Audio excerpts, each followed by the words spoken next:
First contact gone wrong. The UES Curiosity drifted silently through the Carina Nebula's outer rim, its sophisticated sensors probing the darkness for signs of the anomalous energy signatures that had brought them to this unexplored region of space. Captain Sarah Chen stood at the bridge's observation window, her dark eyes reflecting the distant stars as she contemplated their 3-month journey into the unknown. Another energy spike, Captain. Lieutenant Rodriguez reported from his station, his fingers dancing across the holographic interface. Definitely artificial in origin, but unlike anything in our database. Chen nodded, a slight smile playing at the corners of her mouth. This was exactly what the Curiosity had been built for, pushing the boundaries of human knowledge, seeking out the unknown. The research vessel's sleek design and advanced propulsion system made it perfect for deep space exploration, though few had expected they'd find signs of intelligent life this far from Earth-controlled space.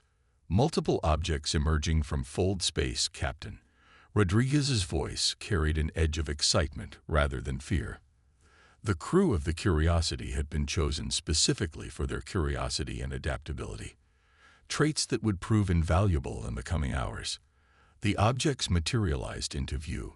7 crystalline ships, their surfaces refracting starlight in impossible patterns.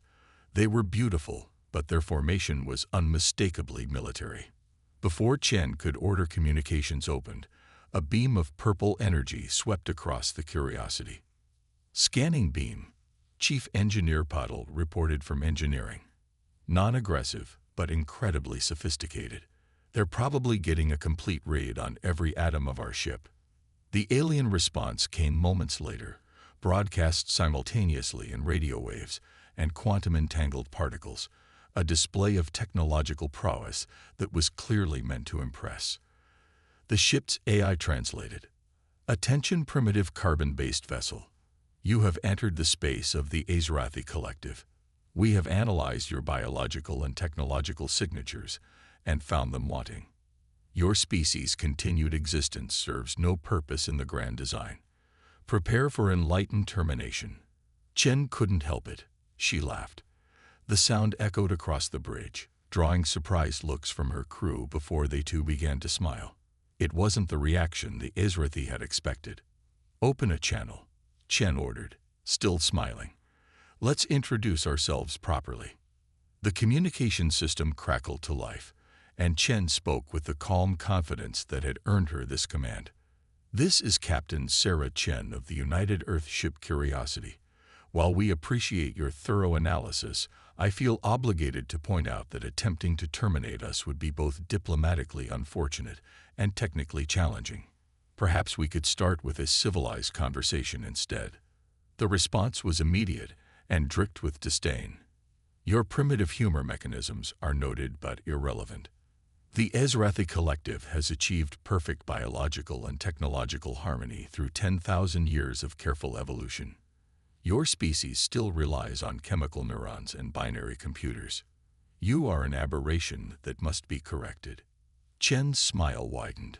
She dealt with enough bureaucrats and zealots to recognize the pattern. An advanced civilization so convinced of its own superiority that it had become blind to new possibilities. You know what I find interesting, she said conversationally.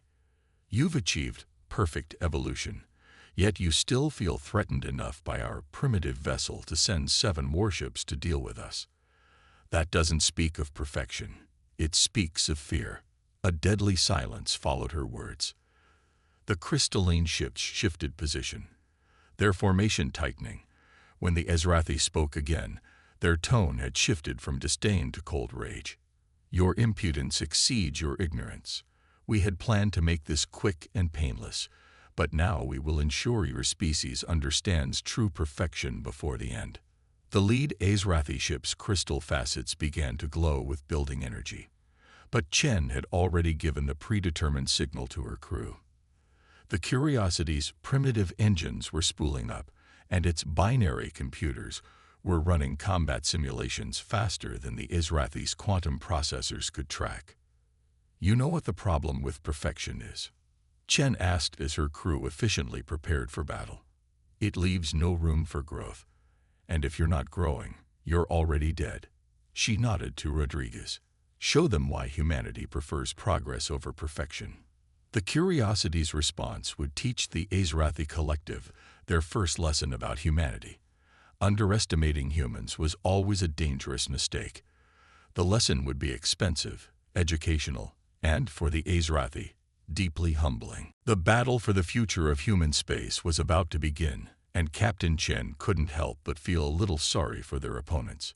The Azrathi were about to learn that humanity's greatest strength lay not in perfection, but in their endless capacity to adapt, improvise, and overcome.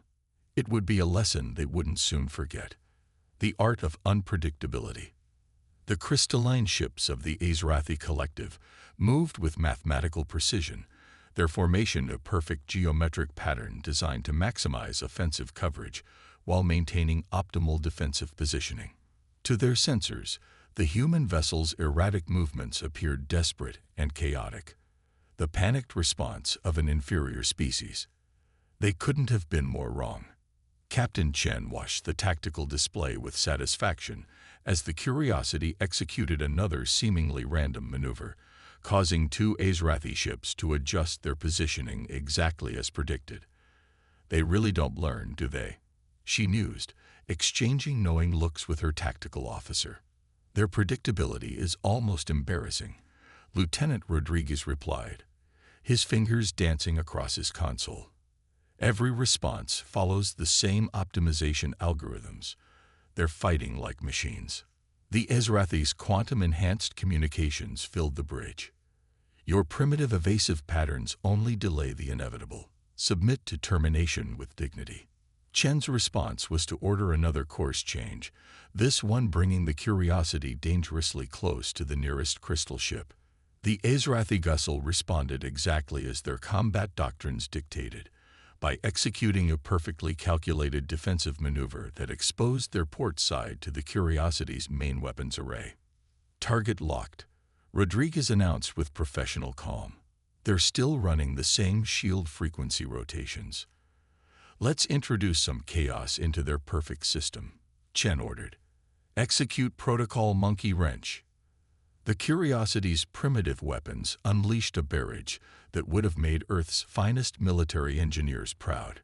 Instead of the standard energy weapons the Azrathi were expecting, they faced a combination of graviton pulses, electromagnetic bursts, and good old-fashioned kinetic projectiles, all perfectly timed to exploit the predictable gaps in their rotating shields. The crystal ship's perfect symmetry shattered as multiple impacts struck its hull. Fragments of its crystalline structure scattered into space, glittering like diamond dust in the starlight. Impossible. The Azrathi transmission carried genuine shock. Your weapons are inefficient, your targeting systems inferior. Our calculations show. That's your problem right there, Chen interrupted. You're so busy calculating that you've forgotten how to think. Humanity hasn't survived this long by being predictable. The remaining Azrathi ships regrouped, adopting a new formation that their combat algorithms assured them would be impenetrable. But Chen had been waiting for this.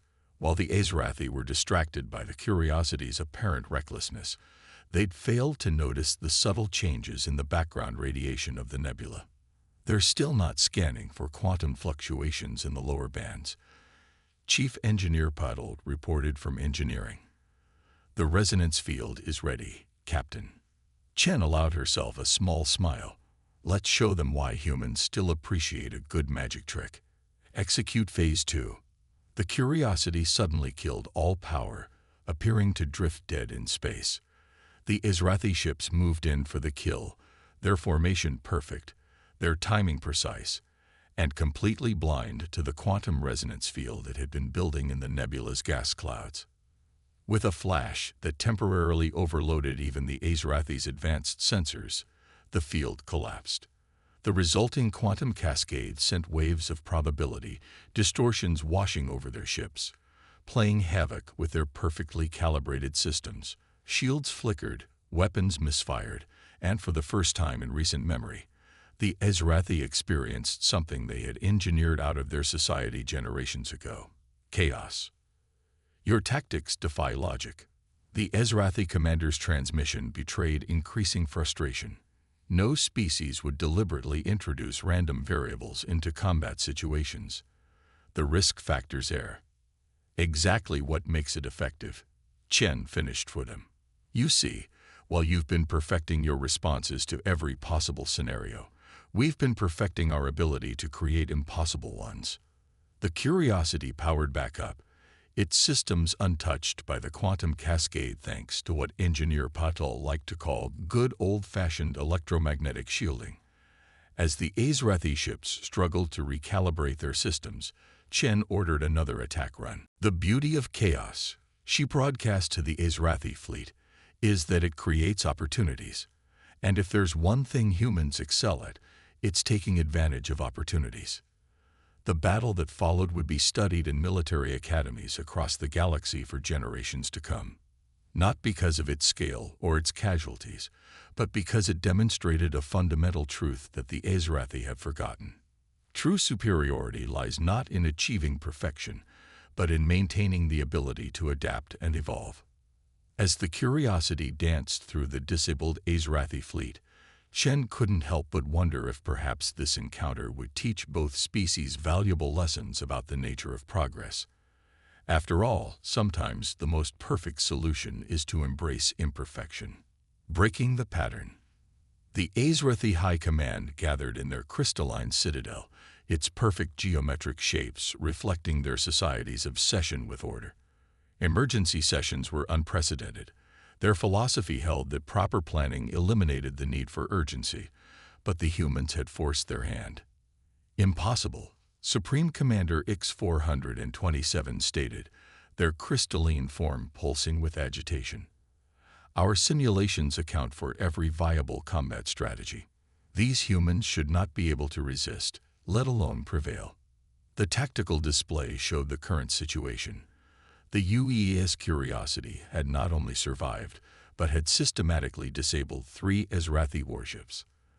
The remaining 4 maintained their distance, their perfect formations now tinged with an emotion the Ezrathi had thought themselves above: uncertainty. Back on the Curiosity, Captain Chen was reviewing sensor data from their encounters. Each disabled Ezrathi ship had revealed new insights into their technology and tactics. More importantly, it had exposed the rigid thinking that governed their every action. They're running out of pre-planned responses, Rodriguez reported, analyzing the Ezrathi ship's movement patterns. Their formations are becoming more conservative, more defensive. Chen nodded. They're falling back on core protocols. When perfection fails, they don't improvise. They retreat to fundamentals. She turned to Engineer Patel's holographic projection from engineering. How's our little project coming along? Patel's hologram grinned. We've decoded enough of their quantum communication protocols to attempt something spectacularly stupid. Ready when you are, Captain. Stupid is exactly what they won't expect, Chen replied. Execute Operation Monkey See. Across the battlefield, the Ezrathi ships suddenly received thousands of conflicting orders through their quantum communication network. Each command was perfectly formatted, mathematically optimal, and completely contradictory to the others. Their rigid command structure, designed to eliminate confusion through perfect hierarchy, now worked against them. Your primitive attempts at cyber warfare are futile, the Ezrathi broadcast, even as their ships began moving in confused patterns. Our systems are perfect, our protocols absolute. That's exactly what we're counting on, Chen responded. Your systems are perfect, perfectly predictable. You've optimized yourselves into a corner. The Curiosity launched what appeared to be a standard missile barrage. The Ezrathi defenses responded automatically, intercepting each missile with precise countermeasures. But they failed to notice that the missiles weren't aimed at their ships. They were targeting the space between them. The missiles detonated, releasing clouds of specialized nanites that the Curiosity's crew had dubbed entropy bombs. These microscopic machines didn't attack the Ezrathi ships directly. Instead, they began replicating using trace elements from the nebula, creating patterns of interference that played havoc with the Azrathi's perfect sensor calibration. "Your strategy lacks coherence," the Azrathi protested. "Random interference serves no tactical purpose. Our systems will adapt." "But you won't," Chen interrupted. "Your systems might compensate, but your minds are still trapped in patterns of perfect order. You've forgotten how to think outside your self-imposed boundaries." As if to prove her point, the Azrathi ships began executing increasingly complex, but ultimately futile maneuvers, trying to find a mathematically perfect solution to a problem that required creative thinking. Their rigid protocols prevented them from simply powering down their sensitive sensors and relying on basic instrumentation, an imperfect but effective solution that any human captain would have tried immediately. "You know what's fascinating?" Chen broadcast to the struggling Azrathi fleet. "Humans have a game called jazz. It's all about improvisation, taking established patterns and deliberately breaking them to create something new. That's what you're facing now. Combat jazz." The Curiosity began a series of maneuvers that looked random but followed a complex pattern. Not the mathematical precision the Azrathi expected, but the flowing rhythms of a jazz composition. Each move built upon the last, creating the symphony of tactical decisions that the Azrathi's rigid combat algorithms couldn't predict or counter. One by one, the remaining Azrathi ships found their perfect defenses compromised, their weapons neutralized by approaches their simulations had deemed too inefficient to consider. The nanite clouds continued to grow, creating a constantly shifting battlefield that defied the Azrathi's attempts to impose order. In the crystalline citadel, Supreme Commander X-427 watched in growing horror as their perfect strategic models crumbled. "They're not following any recognized doctrine," they observed. "Every action defies tactical logic, yet achieves results our simulations deemed impossible." "Perhaps," suggested a junior commander, instantly regretting their breach of protocol. "That is precisely why they succeed." The notion sent ripples of disquiet through the high command. The idea that imperfection could be advantageous threatened the very foundations of their society. Yet the evidence was undeniable. Their pursuit of perfection had become a vulnerability, and the humans were exploiting it with almost artistic precision. As the battle continued, the Azrathi faced a frightening possibility. Perhaps their 10,000 years of careful evolution had led them not to perfection, but to stagnation. And the humans, with their chaos and creativity, were about to teach them the true meaning of advancement, the power of imperfection. In the depths of the Carina Nebula, a revolution of thought was taking place. The Azrathi fleet, once a symbol of perfect order, now drifted in disarray. Their remaining ships struggled against an enemy that seemed to defy their most fundamental understanding of warfare, technology, and evolution itself. On the bridge of the Curiosity, Captain Chen watched as something unprecedented appeared on their communication channels, a request for dialogue from a junior Azrathi commander, bypassing their chain of command entirely. "Captain Chen." The transmission began, its perfect formatting somehow conveying uncertainty. "I am Sub-Commander X-291. I wish to understand." Chen exchanged glances with her crew before responding. "Understanding is something we humans value greatly. What would you like to know?" "Your tactics should not succeed. They violate every principle of optimal combat doctrine." Yet, the Azrathi paused, struggling with concepts their society had engineered away millennia ago. "Yet they do. How?" "Because life isn't about optimization," Chen replied. "It's about adaptation. Every imperfection, every mistake, every random mutation, they're all opportunities to learn and grow." The conversation was interrupted by a furious transmission from the Azrathi High Command. "X-291, you have violated communication protocols.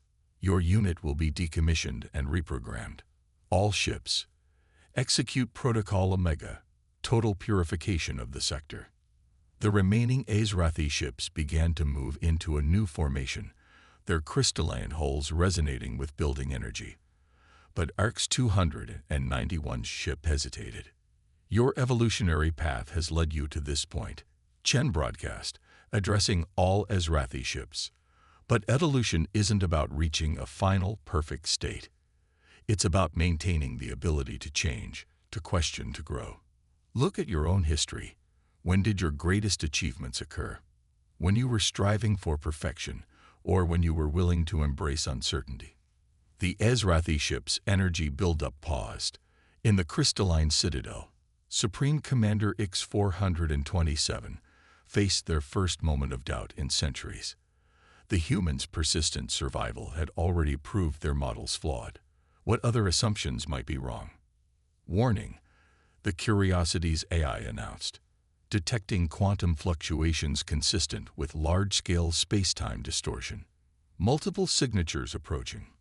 New ships began emerging from fold space, but not Azrathi reinforcements.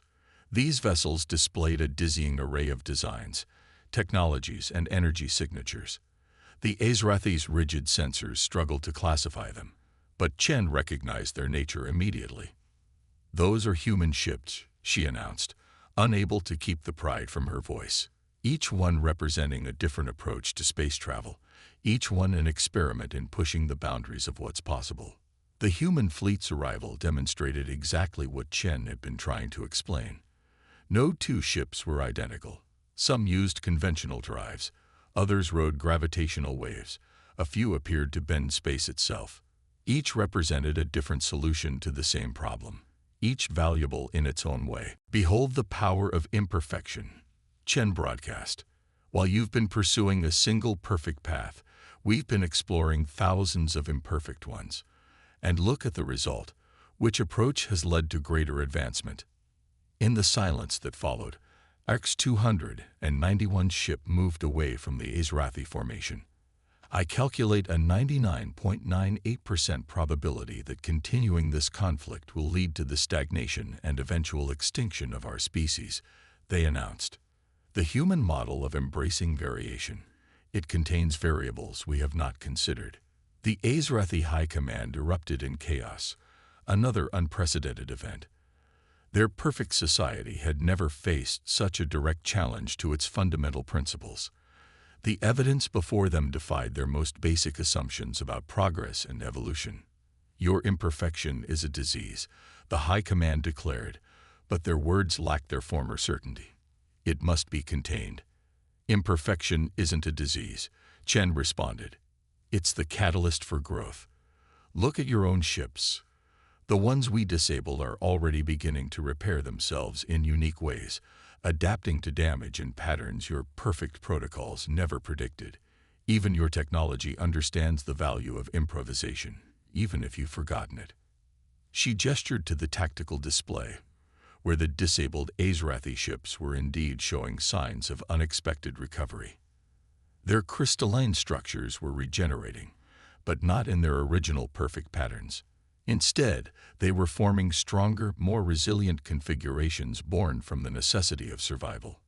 "Perhaps," ARC's 291 suggested, their ship now positioned halfway between the two fleets, "perfection lies not in achieving a final form, but in maintaining the ability to evolve. The humans have not defeated our technology. They have demonstrated its true potential." The battle had become more than a conflict between species. It had evolved into a clash between two fundamentally different understandings of progress itself.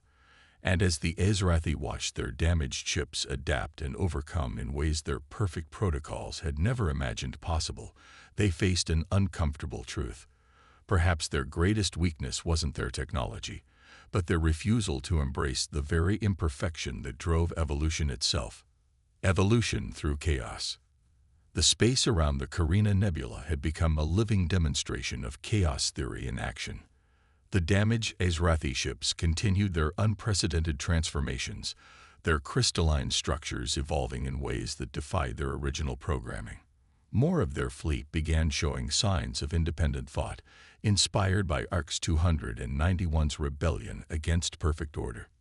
In the crystalline citadel, Supreme Commander X-427 faced a crisis unlike any in their species' history. Our society is built on the principle of continuous improvement toward perfection. They broadcast to all ships. To abandon this path is to negate 10,000 years of progress. But what if the path itself was flawed? X-291 responded, their ship now surrounded by others who had broken formation. These humans have shown us that true progress isn't linear. It's recursive, adaptive, sometimes even chaotic. Captain Chen watched the exchange with growing hope. The Curiosity's sensors showed that the Azrathi ship's crystalline structures weren't just repairing themselves. They were evolving. Each vessel was developing unique characteristics based on its individual experiences during the battle. Your society achieved amazing things in its pursuit of perfection, Chen broadcast. But perfection is a destination, and life is about the journey. Look at your ships. They're not becoming perfect, they're becoming better. There's a crucial difference. The human fleet held position. Their diverse forms a stark contrast to the Azrathi's formerly identical vessels. Each ship represented a different approach to space travel, some successful, others experimental, all valuable in their own way. Impossible, the High Command declared, but their voice carried an edge of uncertainty. Our simulations show that maximum efficiency can only be achieved through perfect standardization. Then your simulations are as limited as your imagination, Chen replied. Watch this. She nodded to Engineer Patel, who had been working on something special. The Curiosity released a cloud of the same nanites they used earlier, but these had been reprogrammed. Instead of creating interference, they began interacting with the crystalline structures of the damaged Azrathi ships, accelerating and guiding their natural regeneration process. These nanites aren't following a perfect program, Chen explained. They're adapting to each ship's unique damage patterns, facilitating natural evolution rather than enforcing artificial perfection. This is how nature works, through trial and error, through adaptation and change. The results were spectacular. Each damaged Azrathi ship began developing distinct characteristics. One grew denser crystal formations around its previously vulnerable power nodes. Another developed a lattice structure that allowed for greater maneuverability. A third evolved the ability to redirect energy through multiple redundant pathways. Efficiency ratings exceeding original specifications by 23%. X-291 reported, their voice carrying an emotion the Azrathi had long ago engineered away. Wonder. Each ship is becoming unique, yet more capable. This defies all our models of progress. In the Citadel, Supreme Commander X-427 watched as their perfect fleet transformed into something new, something unpredictable, something better. The evidence was undeniable. The very imperfection they had sought to eliminate was proving to be the key to genuine advancement. Perhaps X-427 finally broadcast, their words carrying the weight of centuries of tradition. We have been perfect for so long that we forgot how to improve. The words sent shockwaves through Azrathi society. Ships that had been holding position began to move in new patterns, their crews experimenting with maneuvers that prioritized effectiveness over mathematical precision. Your species hasn't survived for 10,000 years because you achieved perfection, Chen said softly. You've survived because somewhere, deep in your crystalline structures, you maintained the capacity to adapt. You just needed permission to use it. The battle that had begun as an attempt to eliminate imperfection had become a catalyst for the greatest transformation in Azrathi history. The rigid hierarchy of their society began to dissolve, replaced by a more organic structure that valued innovation alongside efficiency. We request. Supreme Commander X-427 paused, struggling with unfamiliar concepts. We request cultural exchange protocols. There is much we could learn from each other. Chen smiled. There's much we could teach each other, she corrected gently. That's the beauty of imperfection. It leaves room for growth, for exchange, for evolution. As the human and Azrathi ships began formal diplomatic interactions, Chen reflected on the true nature of progress. It wasn't about reaching a final, perfect state. It was about maintaining the ability to change, to adapt, to embrace the chaos that drove evolution itself. The Azrathi had sought to perfect themselves through rigid control and standardization. Instead, they had found advancement through the very imperfection they had sought to eliminate. It was a lesson that would reshape their society, and a reminder to humanity that their greatest strength lay not in achieving perfection, but in maintaining the courage to remain perfectly imperfect.